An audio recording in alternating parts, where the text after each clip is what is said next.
이제 우리 함께 마음을 모아 부활주일 감사 예배를 하나님께 드리겠습니다.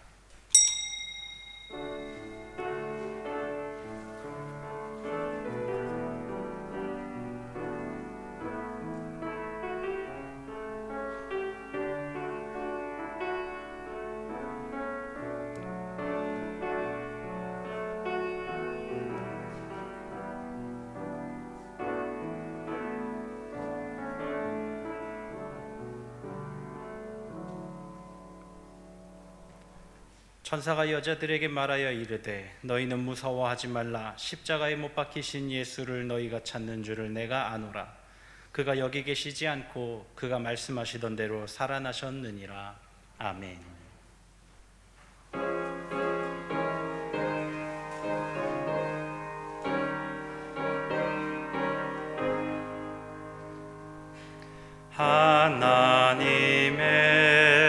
하나님의 독생자 예수 날 위하여 오시었네. 내 모든 죄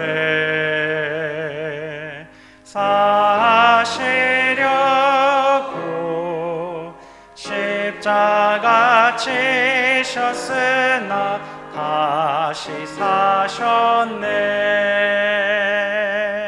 살아계신 주 나의 참된 소망 두려움이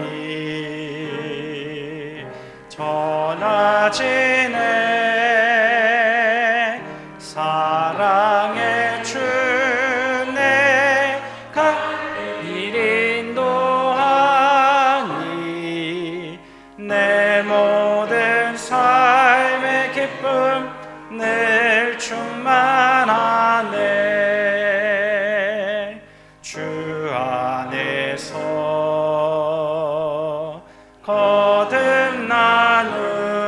거듭나누리 기뻐하며 찬양하리. 가슴 속에 넘치는 확신 우리의 가는 길에 소망 넘치네. 살아계신 주 나의 참된 소망 두려움이 사라지네. 사랑의 주 내 갈 길 인도하니 내 모든 삶의 기쁨 늘 충만하네. 선한 싸움 다 마친 후에 우리 주님 배우리라. 사망 권세 다 물리치고 주님이 다스리니 영광 넘치네. 살아계신 주 나의 참된 소망 두려움이 사라지네. 사랑의 주 내 갈 길 인도하니 내 모든 삶의 기쁨 늘 충만하네.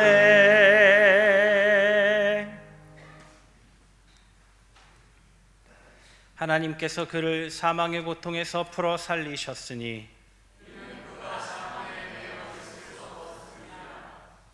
우리 주 예수 그리스도로 말미암아 우리에게 승리를 주시는 하나님께 감사하노니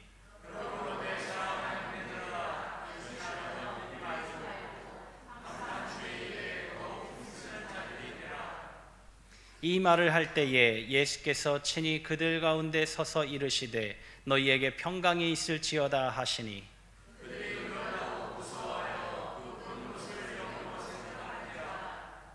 예수께서 이르시되 어찌하여 두려워하며 어찌하여 마음에 의심이 일어나느냐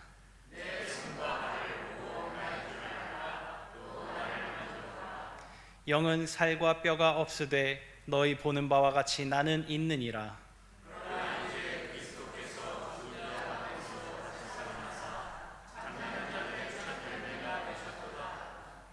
예수께서 이르시되 나는 부활이요 생명이니 나를 믿는 자는 죽어도 살겠고 무릇 살아서 나를 믿는 자는 영원히 죽지 아니하리니 이것을 내가 믿느냐.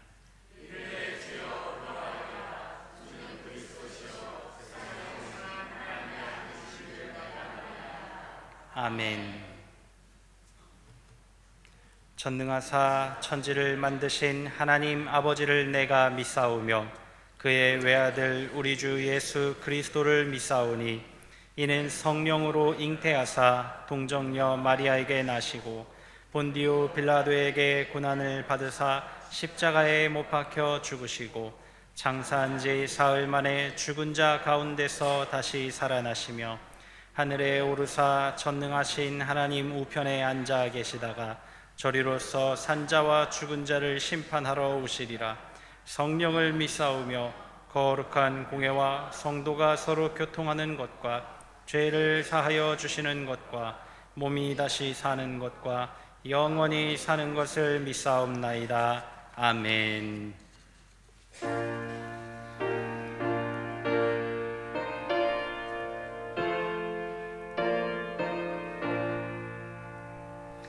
이 천지간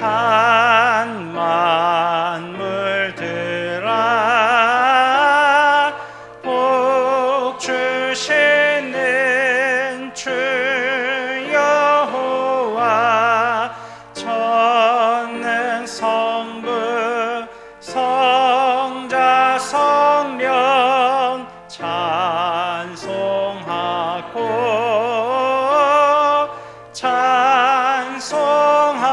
찬송하세.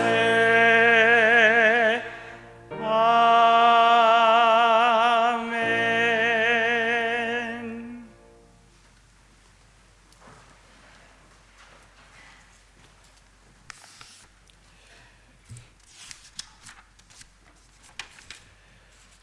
우리 시간 다 같이 기도하시겠습니다. 십자가의 고난을 통과하시고 부활하심으로 마침내 우리에게 새 생명을 주신 예수님을 찬양하며 이 시간 경배드립니다. 주께서 우리를 부르셔서 주님의 부활 승리에 동참하게 하심으로 이제는 더 이상 죄에 매여 살지 않는 길을 열어주심을 또한 감사드립니다. 우리의 옛사람은 그리스도와 함께 십자가에 못 박혔고 그리하여 죄의 삶은 종지부를 찍은 것입니다. 주님이 부활하심으로 이제는 우리가 하나님이 주신 자유 가운데 살아가게 되었습니다.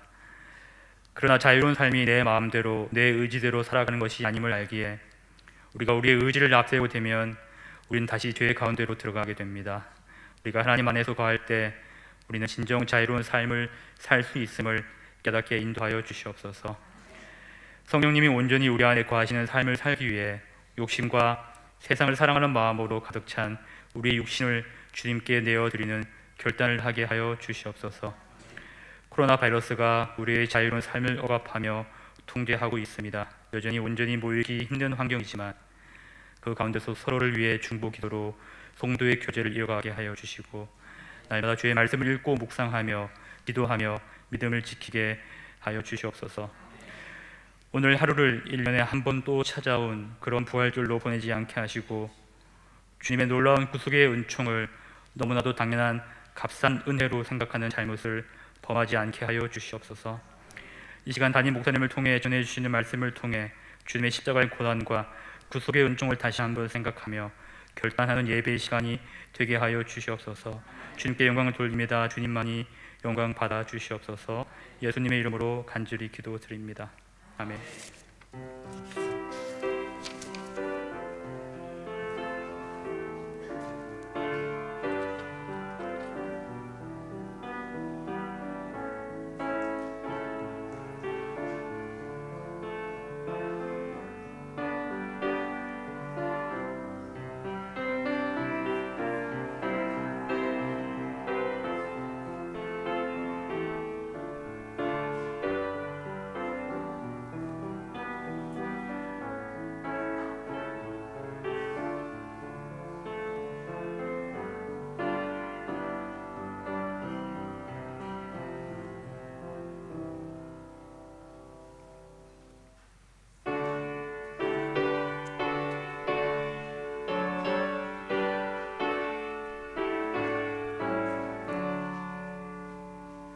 내게 있는 모든 것을 아낌없이 드리네. 사랑하고 의지하며 주만 따라 살리라. 주께 드리네. 주께 드리네. 사랑하는 구주 앞에 모두 드리네. 내게 있는 모든 것을 겸손하게 드리네. 세상 욕심 멀리하니 나를 받아 주소서. 주께 드리네. 주께 드리네. 사랑하는 구주 앞에 모두 드리네.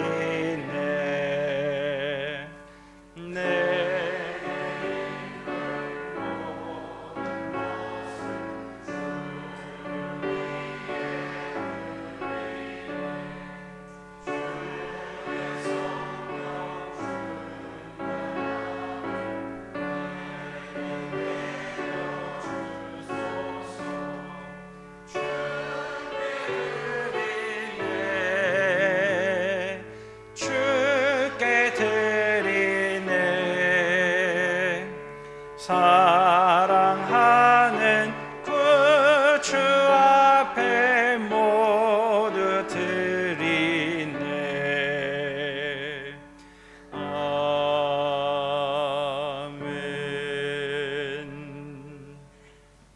우리의 죄를 용서할 길을 만들기 위해 하늘 보좌를 버리고 인간이 되어 오시고 다시 십자가로 내려가 죽음에 이르렀던 주님을 부활케 하사 하늘로 올리우시고 우편에 좌정케 하신 하나님, 2021년 부활절에도 이 놀라운 사실을 주목하는 저희들은 충심의 감사와 경배의 마음을 담아 정성으로 준비한 헌금을 제단에 올립니다.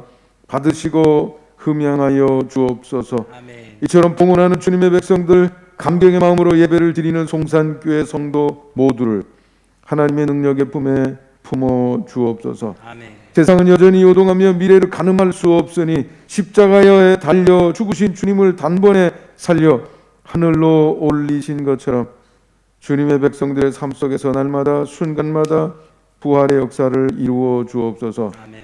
오늘도 헌금에 담은 소원과 간구에 응답하시되 하늘의 신령한 복과 땅의 기름짐의 복과 진상의 건강의 복으로 충만케 하옵소서. 아멘. 우리 주 예수 그리스도의 이름으로 축복하며 기도하옵나이다. 아멘. 교회 소식 함께 나누도록 하겠습니다. 주보에 있는 교회 소식란을 참고하시기 바랍니다.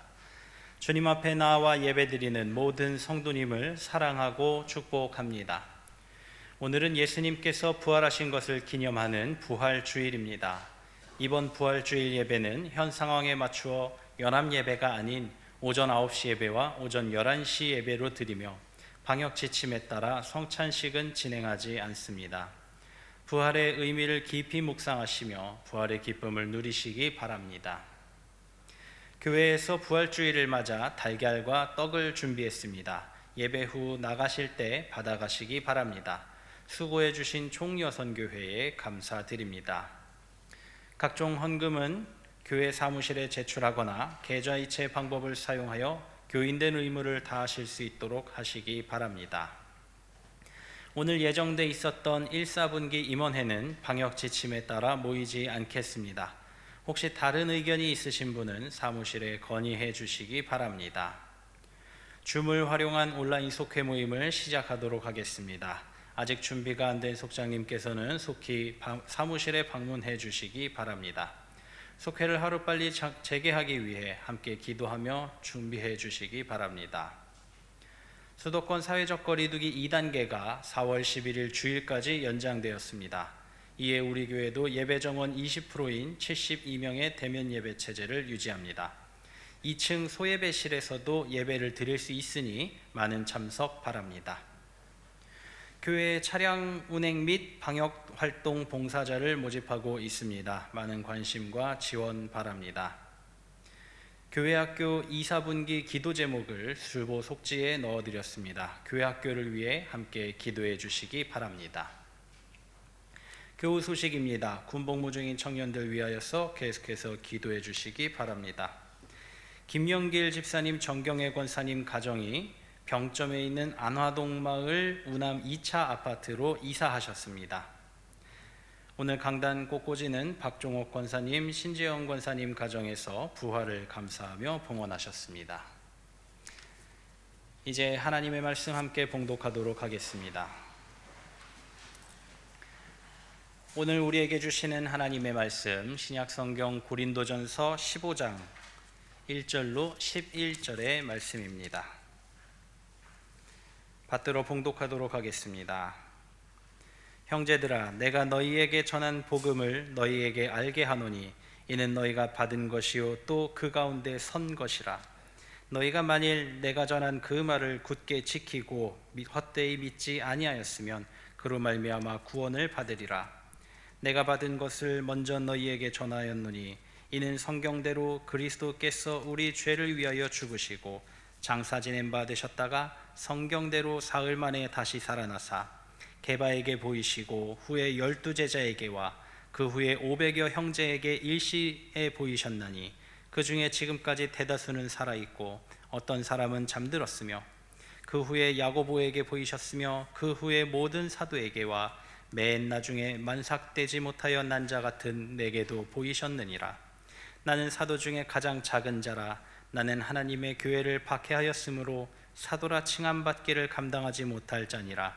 그러나 내가 나 된 것은 하나님의 은혜로 된 것이니 내게 주신 그의 은혜가 헛되지 아니하여 내가 모든 사도보다 더 많이 수고하였으나 내가 한 것이 아니요 오직 나와 함께 하신 하나님의 은혜로라.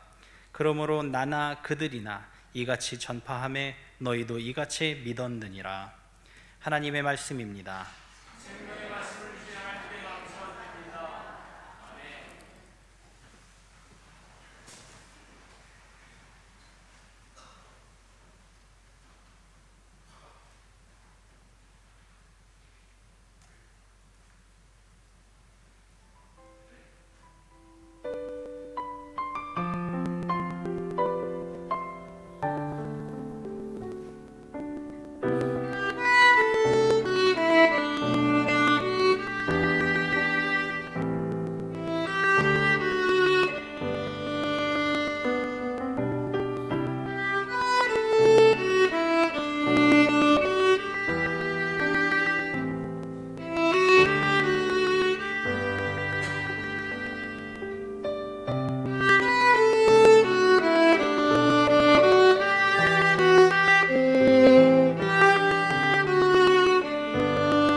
귀한 찬양 감사드립니다.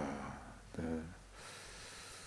우리 코비드-19 상황 때문에 이렇게 영상으로 찬양을 하는데 집에서 스마트폰으로 촬영해도 얼마든지 가능합니다. 많은 분들이 함께 해주시고 동참해 주시면 감사하겠습니다. 오늘 부활절 주님의 부활의 능력이 여러분 삶에도 충만하게 임하시기를 주님의 이름으로 축원합니다. 아무래도 여러 가지 정황 때문에 우리가 조금 자제하거나 또 조율하거나 조정하는 것들이 많이 있습니다. 모임이나 이런 것도 최소한으로 줄이기도 하고 또 이렇게 떨어져서 앉게 되기도 하고요. 일부 예배 지금도 마찬가지지만 저 뒤에 저런데도 아직도 더 앉을 수도 있거든요.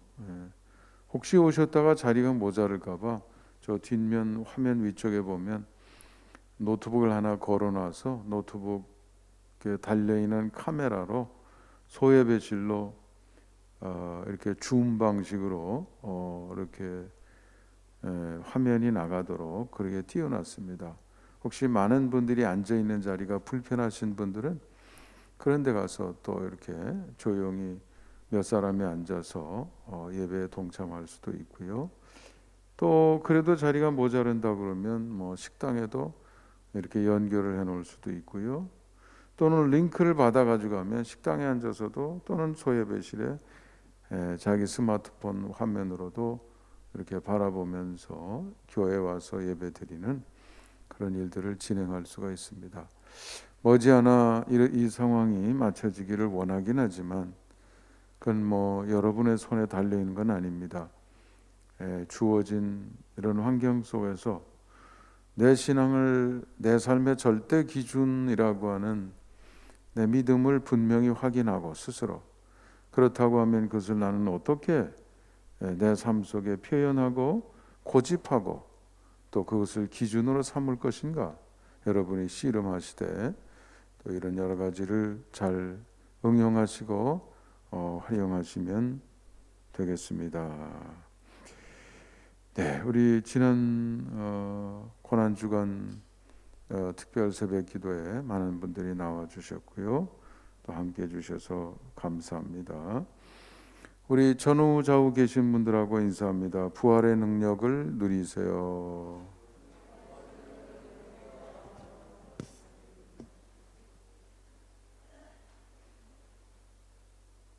네, 오늘의 말씀은 그리스도의 부활, 오늘 부활절이기 때문에 그리스도의 부활을 우리가 생각하는 그런 시간이 되겠습니다. 굉장히 중요한 시간이죠. 성경에서도 굉장히 중요하게 다루고 있습니다. 그래서 준비한 자료를 보면서 여러분들이 마음속에 잘 새기고 또 제가 안내를 해드리지만 여러분 스스로의 생각이 하루 종일 또는 한 주간 마음속으로 메시지를 반추하면서 여러분 마음속에 그 과정에서 나온 결론을 여러분 평생 여러분의 삶을 이끌어갈 수 있는 여러분의 영적인 틀로 이렇게 사용하시면 좋겠습니다. 자료를 좀 보여주시죠.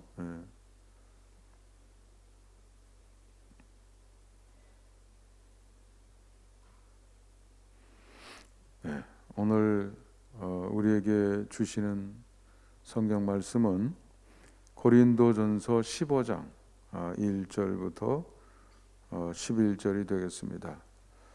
우리 주일마다 또 고난주간 같은 경우에는 매일 항상 네 가지 성경 구절을 우리에게 관련 성경 구절을 우리에게 제시해 주는데요. 처음 두 가지는 구약 성경에서 다음 두 가지는 신약 성경에서 이렇게 제시하고 있고요. 지금은 제가 한동안은 첫 번째 성경 구절을 가지고 여러분에게 말씀을 드렸습니다만은 얼마 전부터는 제가 세 번째 말씀 신약 성서의 첫 번째 말씀이 되겠죠. 고린도전서 15장 1절부터 11절까지 되겠습니다. 화면에 왜 안 나오나요? 왜 일부 예배 때도 다 했었는데 우리 전도사님 어디 가셨나 봐요? 어디 안 도와드릴 수 없나? 우리 한번 함께 읽어보겠습니다. 1절은 제가 먼저 읽을게요.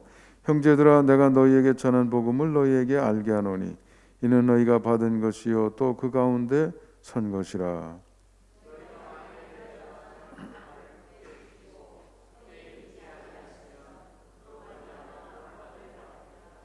아멘. 구원받는다는 것은 굉장히 중요한 일이죠.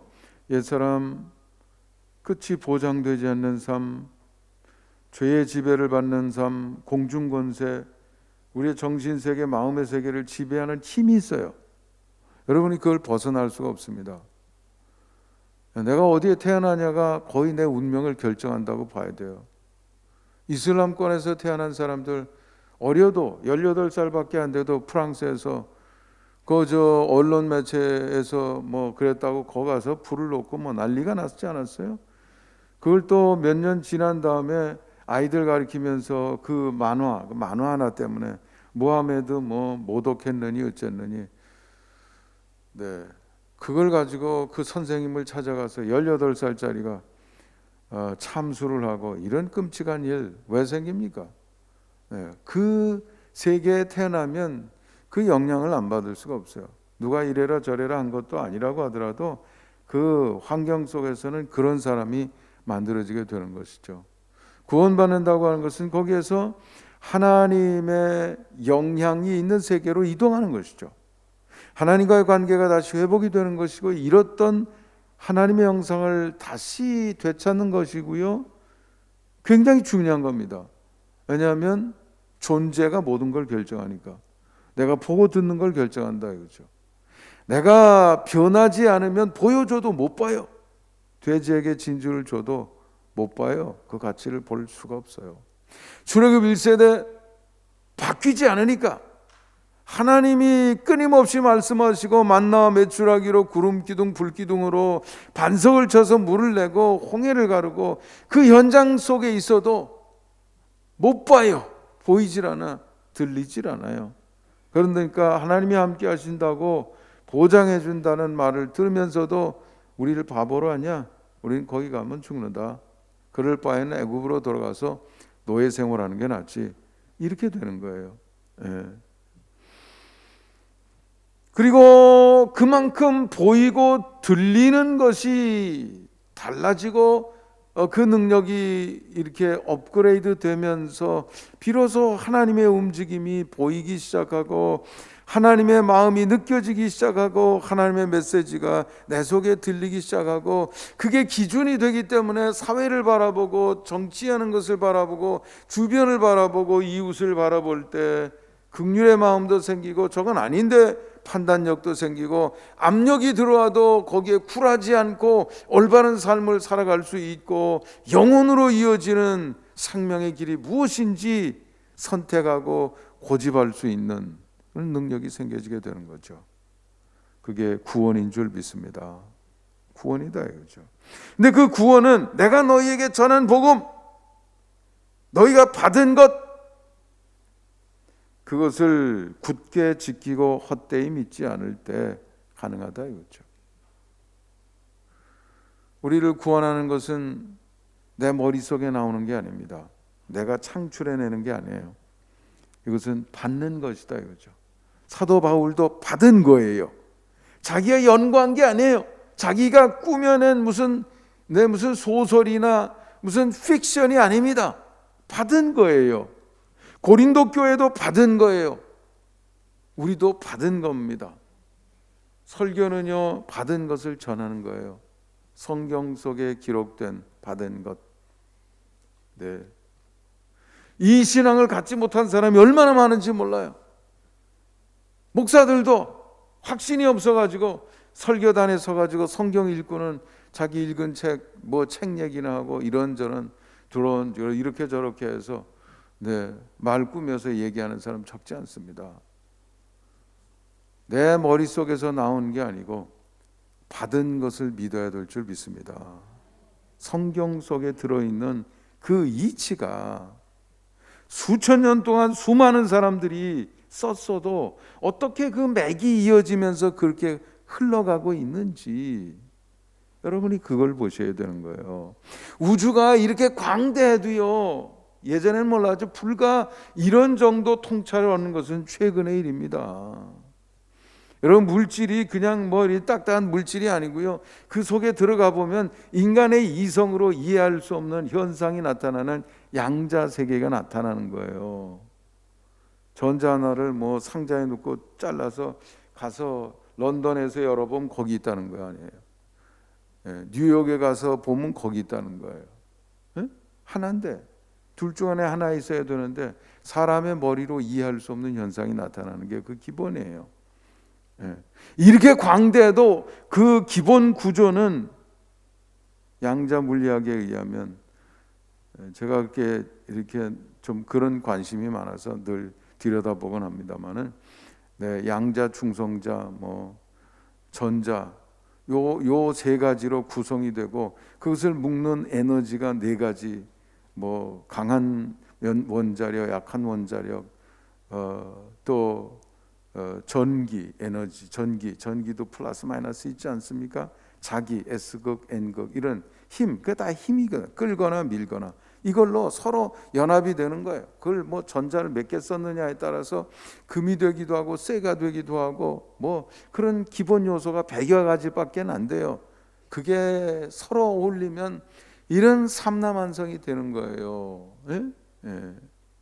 여러분, 제가 오늘 아침인가 어디 오리고기 선물해 주신 분이 있어서 먹으면서, 여러분, 동물들 다니는 거 보면 다 똑같아 보이잖아요. 살은 살 아니에요? 그런데 요리해서 보면 질이 다 달라. 그렇게 같은 거 같아도 같은 게 아니에요. 얼마나 그렇게 다양한 게 나옵니까? 원리는 그렇게 단순한데, 성경 속에 흐르는 세 가지 원리로 제가 제시하잖아요. 노아에서부터 해가지고 이스라엘 백성들 구원해서 나 세 가지 때문이야. 알았다고 언약을 맺고, 그럼 세 가지 내가 이 처방 줄게. 그래도 잊어버릴까 봐 박스 하나 만들어서 언약궤, 여기에 키가 있고 열매가 있으니까 이걸 힌트 삼아 잊지 마라. 그 속에 세 가지 리마인더를 넣었잖아요. 하나님과의 관계를 다루는 거, 아론의 쌍난 지팡이, 제사장의 지팡이, 제사 시스템, 하나님과의 관계, 생명 걸어. 이게 끊어지면 모든 게 끊어지는 거야. 이게 너희들의 삶의 기준이야. 이게 돼야 그 다음 단계로 넘어가서 하나님의 명령이 내게 중하게 오는 거지요. 여러분, 제가 요즘 여러분에게 말씀드렸잖아요. 예수님 마음 품어야 된다고. 예수님 마음은 어떻게 봐요? 마음은 직접 볼 수가 없어요. 어떻게 봅니까? 벌써 표정이나 제스처, 말, 행동, 그 사람이 이 하루를 살아가는데 선택한 그 삶의 내용, 이걸 들여다보면 그 사람의 마음이 보여요. 이 사람 물질이 최고구나. 이 사람 출세주의구나. 뭐 이런 게 보인단 말이죠. 표현된 거. 예수님의 마음 어떻게 품습니까? 예수님이 하신 행동 흉내내면 마음이 생겨집니다. 그러니까 두 번째 아이템은 뭐냐면 십계명 돌판이죠. 예를 들어서 살인하지 말라, 예수님이 설명해 주셨잖아요. 마태복음 5장 21절부터 살인하지 말라, 그거 마음에 품고 생각하면서 그거 순종하려고 애를 쓰게 되면 벌써 마음이 생겨지게 되는 거예요. 행동을 통해서 마음에서 행동이 나오고, 그걸 보고 그 행동을 함께 따라하면 마음이 만들어지는 겁니다. 여러분, 쓰레기 자꾸 줍기 시작하면 벌써 마음이, 깔끔한 마음이 그때 생겨지는 거예요. 그러면 책상도 닦게 되고요, 청소를 해도요, 그 마음이 안 생겨진 사람은 눈에 보이는데 대강하게 되는데요, 어느 정도 마음이 생겨지게 되면 청소가 그냥 안 나와요. 이게 저 책상 밑에도 걸레 가지고 밀어서 이쪽 코너 저쪽 키로 다 닦게 돼 있다 이거죠. 마음이 그때 만들어지는 거예요. 그래서 준 처방이 두 번째 돌판입니다. 그러니 그거 다루시면서 예수님 마지막 결론 하늘에 계신 너희 아버지가처럼 온전해져라. 온전해져라. 눈이 열리고 귀가 열리고 존재의 수준만큼 열매가 맺혀지니 그 다음에 세 번째 단계가 가능한 거죠. 만나하리 하나님과 함께하는 삶. 출애굽 1세대는 실패했습니다. 왜요? 자기 변화에 실패했으니까. 하나님이 음성을 들려줘도 들려야지요. 보여줘도 그 표적 속에 사는데도 그 표적을 못 보는 거예요. 왜요? 예수님 말씀하신 것처럼 돼지에게 진주 던져도 보여요, 안 보여요? 그 가치를 못 보기 때문에 하나님과 동행하려고 그러면 자기 내면에 이만큼 성장이 있어야 되는 겁니다. 그러니까 십계명 돌파이고요. 세 번째는 만나항아리죠. 광야 걱정하지 마. 하나님이 함께 해주셔. 염려할 것 없어. 네, 여러분 삶 속에서 그런 체험이 있으시기 바랍니다. 네, 걱정하지 마세요. 저는요, 목회하면서 지금까지 내 일에만 집중했어요. 이거 해주세요, 저거 해주세요. 우리 사람 기도 많이 하겠죠. 저는 하나님께 맡겼어요. 나는 하나님께서 주신 일에만 집중합니다. 내게 손해가 와도, 고통이 다가와도 수없이 재판장에 내가 올바른 일 하려고 하다가 보니까 난 타협을 못 하거든요. 그러니까 그런 데 다니기도 하고, 그래도 나는 날 지켜주세요는 안 했어요. 하나님이 알아서 다 지켜주시더라고요. 필요한 거 채워주시고 길 열어주시고. 네, 그게 만나 항아리의 메시지인 줄 믿습니다. 만나 항아리의 메시지. 이런 구조로 계속 신약 성경까지 계속 내려온다 이거죠. 예수님도 그렇기 때문에 마태복음 5장, 6장, 7장 세 가지 흐름으로 말씀을 해주셨던 거죠. 우리가 받은 복음인 줄 믿습니다. 이 속에서 여러분의 안목을 얻게 되시기를 바랍니다. 세상이 보여요. 왜 잘못됐는지 보인다 이거예요. 정치가들이 앉아가지고 그런다 그러잖아요. 어차피 국민은 개돼지니까 맛있는 거 좀 잠깐 이득 좀 주면 되겠지. 그리고 좀 선거철 되니까 이것도 준다 저것도 준다. 맨 자기 주머니에서 나오는 것도 아닌데 주는 게 왜 이렇게 많은지. 똑바른 사회 만들겠다, 바른 가치의 사회를 만들겠다, 이거보다도 그 탐욕을 부추겨야 그걸 또 받아들이니까 사람 중심이라고. 너희들이 중심이야. 성경은 우리 중심 말고 누구 중심이요? 하나님 중심. 하나님 중심은 바꾸면 가치 중심입니다. 하나님 명령 중심. 살인하지 마, 도둑질하지 마, 부모를 공경해, 이런 거죠. 가치 중심. 그러니 받은 것을 소중히 여기는 여러분들이 되시기를 주님의 이름으로 축원합니다. 그 다음 3절과 4절을 한번 우리 읽어보겠습니다. 3절을 제가 읽습니다. 내가 받은 것을 먼저 너희에게 전하였노니 이는 성경대로 그리스도께서 우리 죄를 위하여 죽으시고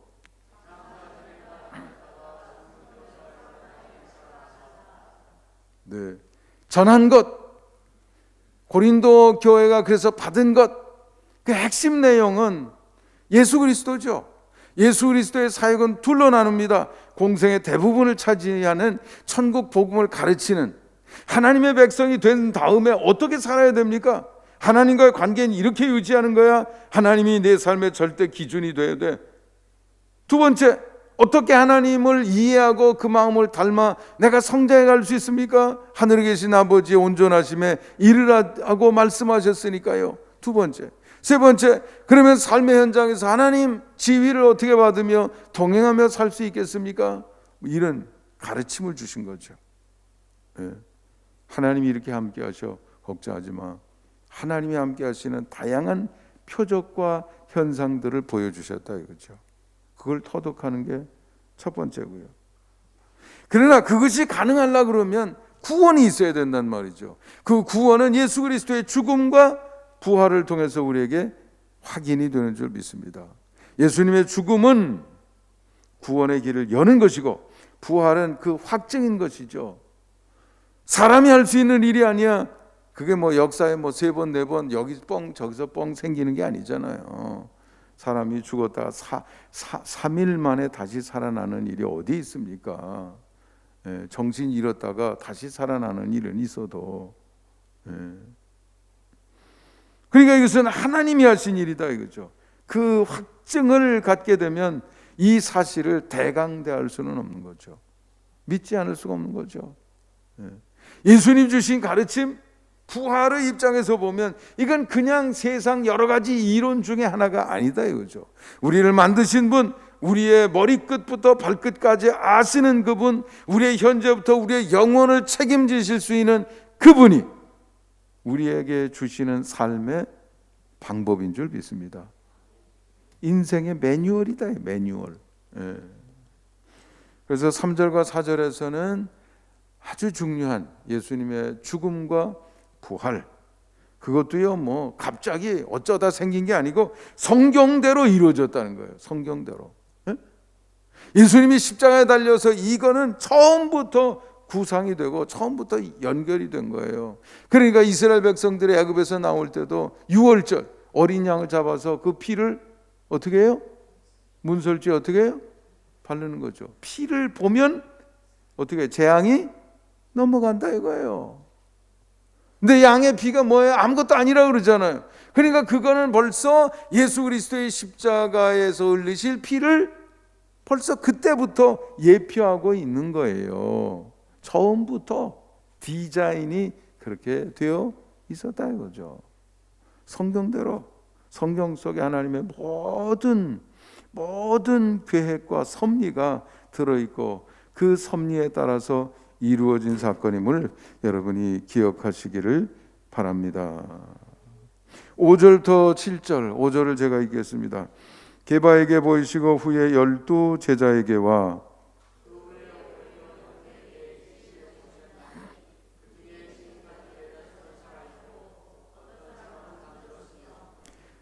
다 같이 그 후에 야고보에게 보이셨으며 그 후에 모든 사도에게와.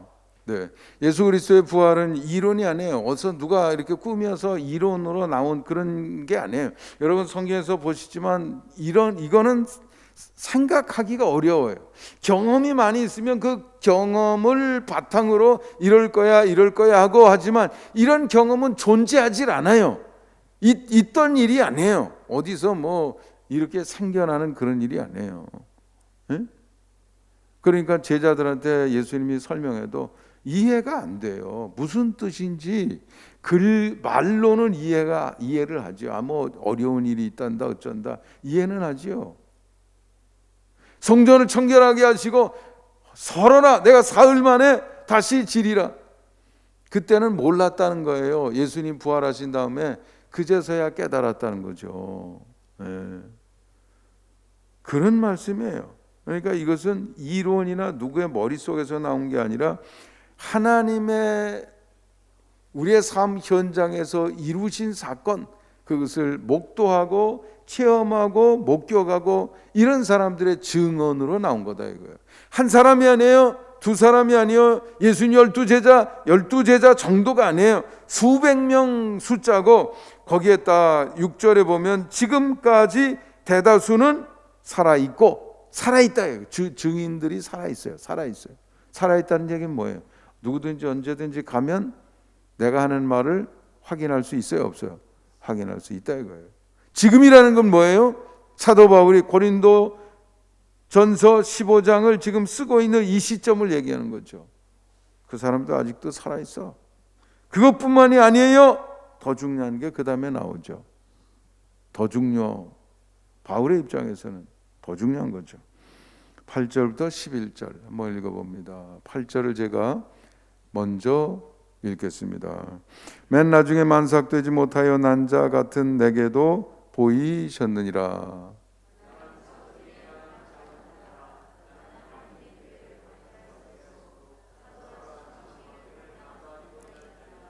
그러나 내가 나 된 것은 하나님의 은혜로 된 것이니 내게 주신 그의 은혜가 헛되지 아니하여 내가 모든 사도보다 더 많이 수고하였으나 내가 한 것이 아니요 오직 나와 함께 하신 하나님의 은혜로라.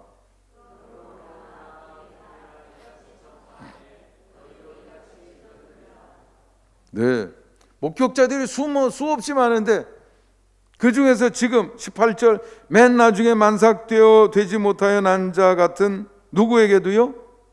네 개가 누구예요? 사도 바울을 얘기하는 거죠. 바울은 이론가가 아니에요. 지금 이론 때문에 무슨 부활의 이 증언자가 된 게 아니에요. 바울은요, 예수님 그리스도인들의 주장 이거를 믿지 않던 사람이에요. 안 믿었어요. 그리고 그 사람들은 지금 문제를 만드는 사람이라고 봤던 사람이에요.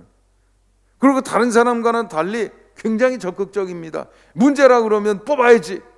이거 문제를 해결해야지. 이거 버려둘 수는 없어. 사회가 그런 오염이 되고 망가질 테니까. 그러니까 나서서 그리스도인들을 찾아다니면서 체포해가지고 감옥에 집어넣고 아예 이걸 아주 없애야 되겠다고 결심했던 사람입니다. 근데 어느 날 갑자기 바뀌었어요. 어디서요? 다메섹으로 가던 도중에서. 누굴 만나서요?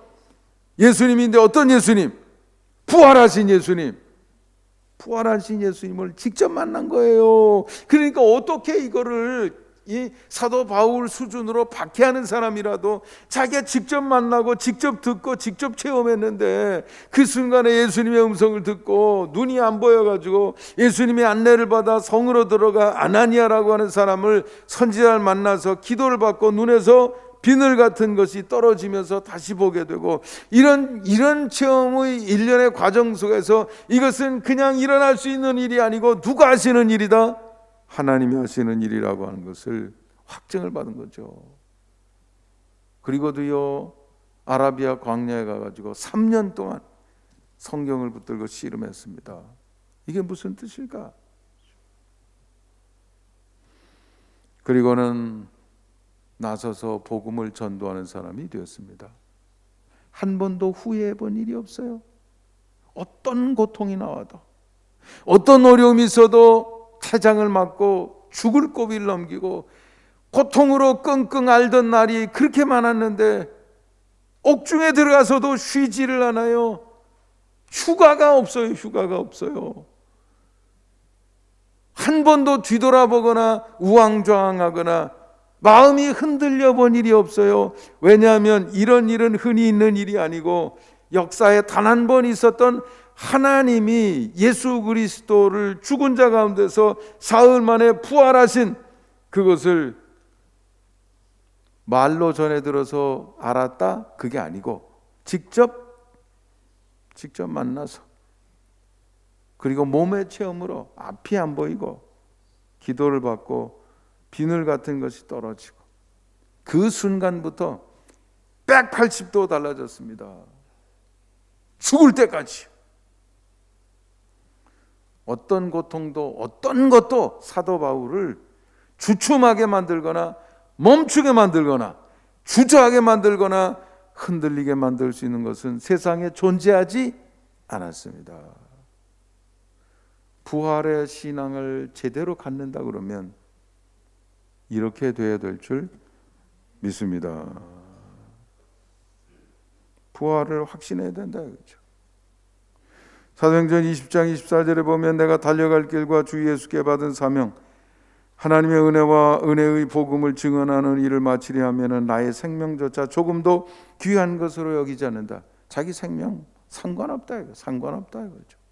나는 죽는 그 순간까지 멈추지 않을 것이다. 이런 어마어마한 것을 내가 체험했는데 어떻게 조금 고통스럽다고 옥에 갇혔다고 태장을 40에 하나를 감한 거 여러분 말이 그렇죠. 그거 회초리가 아닙니다. 그 정도 맞고도 살아있는 게 기적일 정도 그런 걸 마저도요 흔들리는 법이 없어요.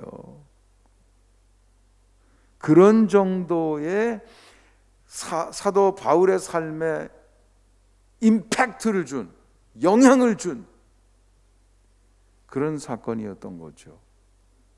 부활은 그런 것인 줄 믿습니다. 다음 카드로 넘어가 보겠습니다. 바울이 부활을 언급한 이유는 뭡니까? 한번 읽어보죠. 시작.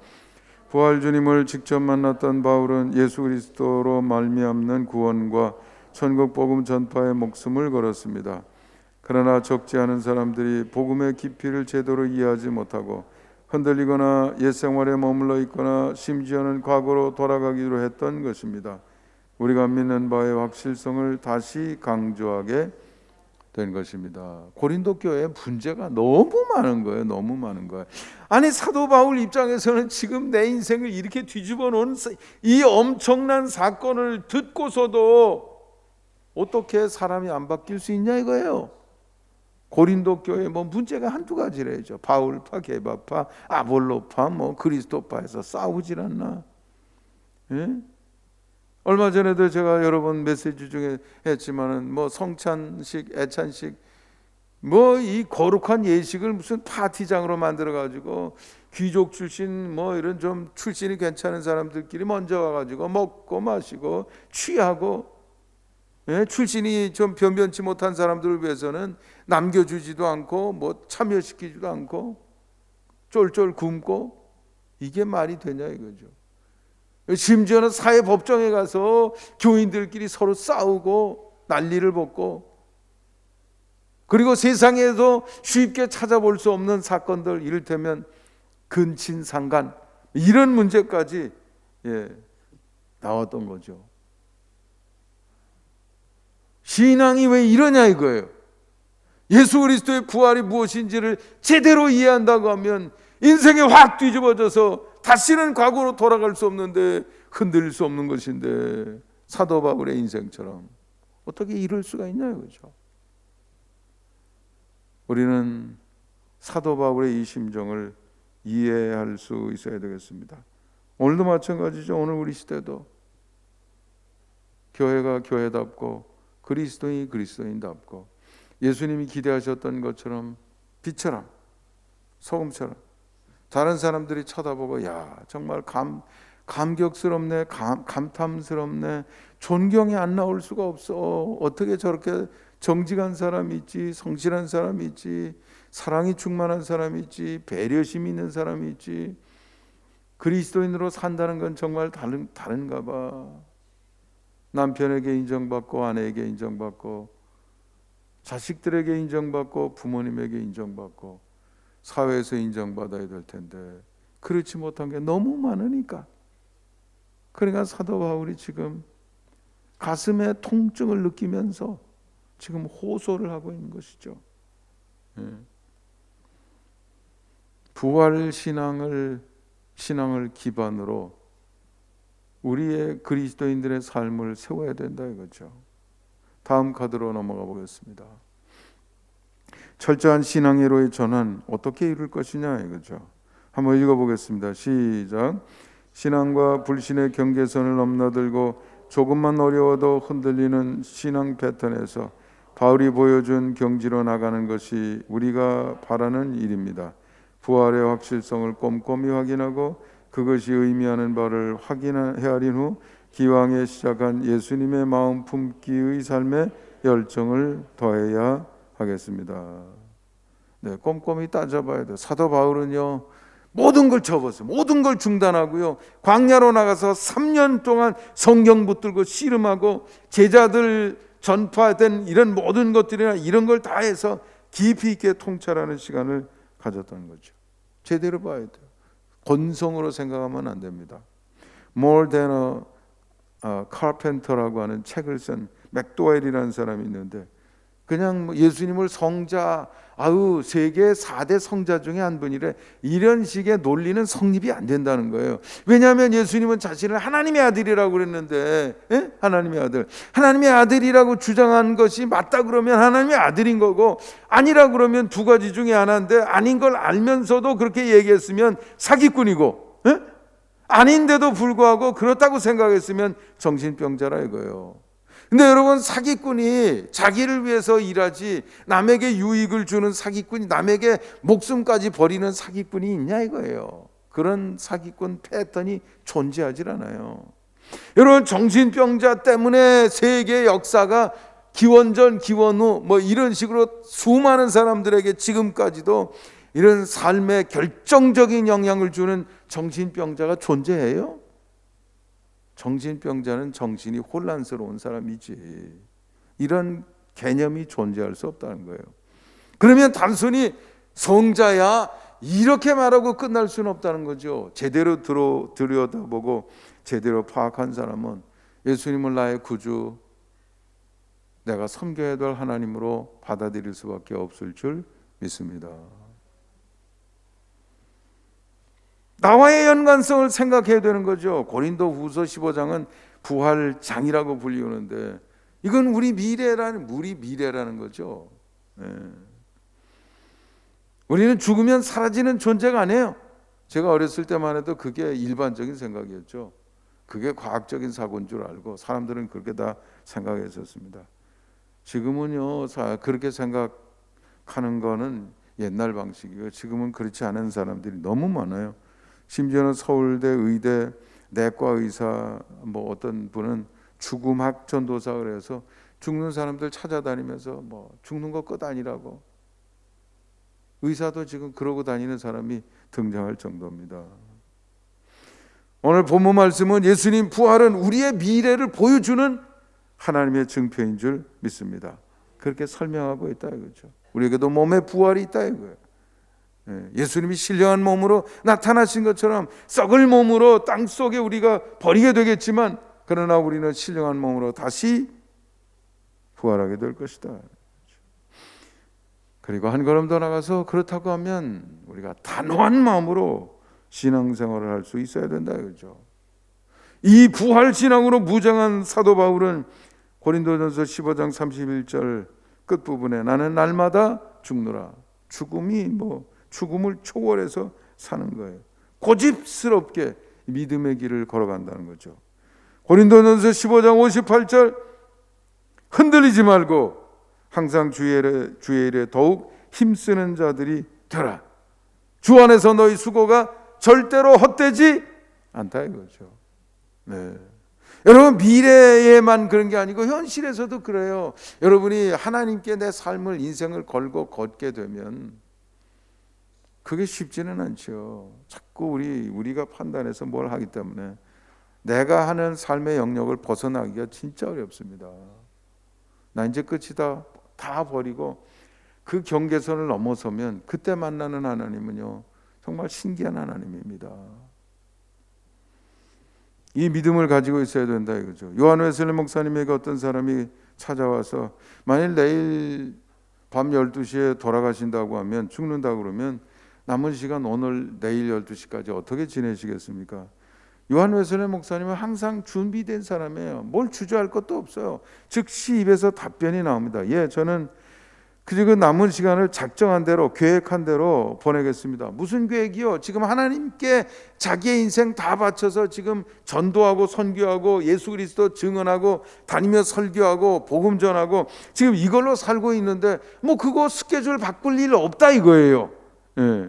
오늘 밤 내일 아침은 예정대로 글로체스터 가서 설교하고 오후에는 툭스베리로 가서 설교하고 밤에는 회의를 진행할 것이고 그리고 나의 친구 마틴 집을 방문해서 시간을 보낼 것이고 10시에는 잠자리에 들 것이고 12시에는 영광의 주님을 만나게 될 것입니다. 부활의 신앙으로 무장한 사람들은요 이렇게 사는 거예요. 1970년대 우간다에는 독재자 이디 아민이라는 사람이 있었다고 그래요. 정적은 다 암살하고 죽이고 제일 큰 교회 목사님 카파 샘판디라고 하는 사람이 목사님이 있었는데 어느 날 암살자가 들이닥쳤어요. 근데 싱글벙글 웃으면서 뭐 불안해서 벌벌벌 떠는 게 아니라고 뭐 그렇게 해야 된다면 해야 되겠죠. 그래서 나한테 잠깐만 좀 기도할 시간만 달라고 그 앞에서 기도를 했다는 거예요. 예수님이 십자가에서 하셨던 것처럼 여기 있는 저 사람들은 자기들이 하고 있는 일이 뭔지를 모르니 저들을 불쌍히 여기시고 그 죄를 용서해 주시기 바랍니다. 간단한 기도죠. 그리고 눈을 떠서 해야 될 일 하세요. 그랬더니 암살자들이 기도해줘서 고맙다고는 그냥 갔다는 그런 일화가 있습니다. 부활의 신앙으로 무장한 사람의 담대한 모습인 줄 믿습니다. 고린도 교회처럼 제대로 이해를 못하고 그냥 흔들흔들 옛사람의 모습이 그냥 뒤죽박죽인 그 상태에서 사도 바울처럼 부활의 신앙으로 무장한 경지로 올라서는 여러분들이 되시기를 주님의 이름으로 축원합니다. 마무리하는 말만 읽어보고 마칩니다. 시작. 수많은 사람들의 목격 입증된 사실입니다. 그리고 이것은 먼 훗날 우리의 부활과 생생을 보증하는 사실이기도 합니다. 죽음을 이기고 얻는 최후 승리가 보장되었다면 지금 여기서 두려워할 것은 아무것도 없습니다. 주님의 마음 품어 실현하는 천국 백성의 삶에 도전해야 할 이유인 것입니다. 기도하시겠습니다. 거룩하시고 자비로우신 하나님 감사합니다. 오늘도 주신 말씀으로 무장합니다. 그리스도인 이전 삶의 영역에 여전히 머물러서 방황하지 말게도 하시고 사도 바울처럼 그리스도의 부활 신앙으로 무장해서 세상이 감당할 수 없는 영적 전사로 세상에서 흔들리지 않는 강력한 삶을 살아낼 수 있게 하여 주시옵소서. 예수님의 이름으로 축복하며 기도하옵나이다. 아멘.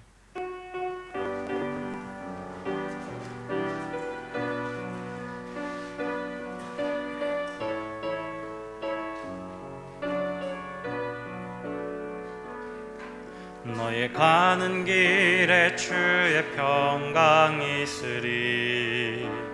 평강의 왕 함께 가시니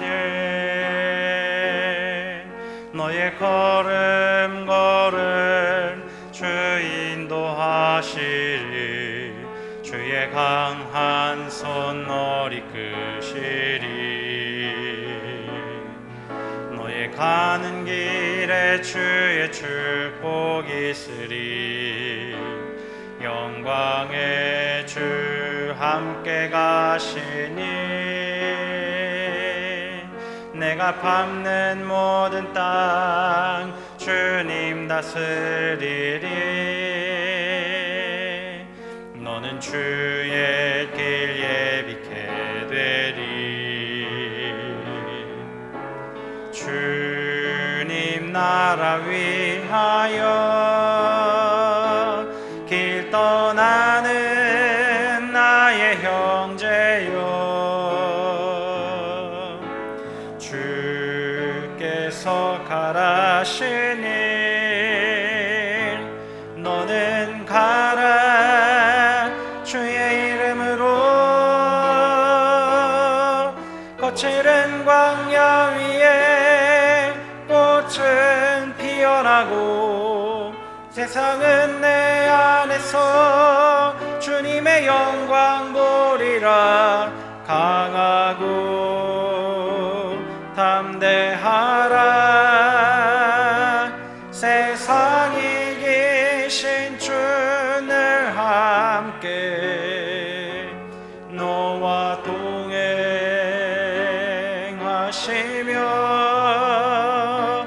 내게 새 힘을 주시리.